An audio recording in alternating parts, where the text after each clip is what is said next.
ମୁଁ ମୃତ୍ୟୁଞ୍ଜୟ ରାଉ। ଆଜିର ମୁଖ୍ୟ ପ୍ରସଙ୍ଗ କେନ୍ଦ୍ରାପଡ଼ା ନୁହେଁ ସାରା ଓଡ଼ିଶାରେ ମଧ୍ୟ ଏହି ପ୍ରସଙ୍ଗ ରହିଛି ଯେ ରଥ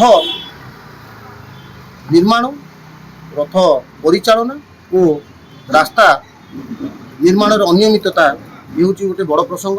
ମାନ୍ୟବର ବିଧାୟକ ରାଜ୍ୟ ଆଇନ ମନ୍ତ୍ରୀଙ୍କୁ ମଧ୍ୟ ଚିଠି ଲେଖି ଅବଗତ କରାଇଛନ୍ତି ଯେ କି ଏ ବାବଦରେ ତଦନ୍ତ ହେଉ। ପ୍ରଥମ କଥା ହେଲା ରଥ ନିର୍ମାଣରେ ଯେଉଁ ତ୍ରୁଟି ରହିଛି ସେଟା ବଳଦେବ ଜୀଉ ଦେବୋତ୍ତର ବିଭାଗ ସେ କାର୍ଯ୍ୟ ହାତକୁ ନେବ। ଦ୍ୱିତୀୟ କଥା ହେଲା ପରିଚାଳନାଗତ ତ୍ରୁଟି, ପରିଚାଳନାଗତ ତ୍ରୁଟି ସେ ମଧ୍ୟ ଦେବୋତ୍ତର ବିଭାଗର କାର୍ଯ୍ୟ।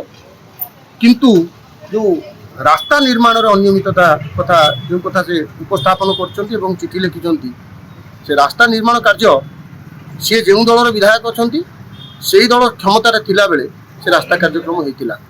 ଏଇଟା ବର୍ତ୍ତମାନର କାର୍ଯ୍ୟ ନୁହେଁ। ତେଣୁ ସିଏ ଭଲ କଥାଟିଏ କହିକି ଲୋକଙ୍କୁ ଜଣାଇ ଦେଇଛନ୍ତି ଯେ ବିଜୁ ଜନତା ଦଳ କ୍ଷମତାରେ ଥିଲାବେଳେ ରାସ୍ତା ନିର୍ମାଣରେ ଅନିୟମିତତା ହେଇଛି, ତାର ସମତଳ ଠିକ୍ ନଥିବାରୁ ଆଜି ରଥ ଚାଲିବାରେ ଅସୁବିଧା ହେଇଛି, ବ୍ୟାଘାତ ସୃଷ୍ଟି ହେଇଛି।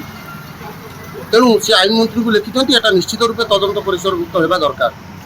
ଆଉ ଗୋଟିଏ ମୁଖ୍ୟ ପ୍ରସଙ୍ଗ ହେଲା ମାନ୍ୟବର ବିଧାୟକ, ମୁଁ ଗୋଟିଏ ଗଣମାଧ୍ୟମରୁ ଖବର ପାଇଲି ମାନ୍ୟବର ବିଧାୟକ ମଧ୍ୟ ନିଜ ଅନୁଦାନ ପାଣ୍ଠିରୁ ରଥ ପରିଚାଳନା ଓ ରଥ ନିର୍ମାଣ କାର୍ଯ୍ୟକ୍ରମ ପାଇଁ 10 ଲକ୍ଷ ଟଙ୍କାର ଅନୁଦାନ ଦେବା ପାଇଁ ମଧ୍ୟ ଘୋଷଣା କରିଛନ୍ତି। ଏଇଟା ନିଶ୍ଚିତ ରୂପେ କେନ୍ଦ୍ରାପଡ଼ା ନୁହେଁ ସାରା ଓଡ଼ିଶା ପ୍ରତି ସ୍ୱାଗତଯୋଗ୍ୟ ପଦକ୍ଷେପ ହେବ ଏହା ଯେ କି ଜଣେ ବିଧାୟକ 10 ଲକ୍ଷ ଟଙ୍କାର ଅନୁଦାନ ପାଣ୍ଠି ମନ୍ଦିର କାର୍ଯ୍ୟକ୍ରମ ଓ ରଥ ନିର୍ମାଣ ପାଇଁ ଦେଉଛନ୍ତି।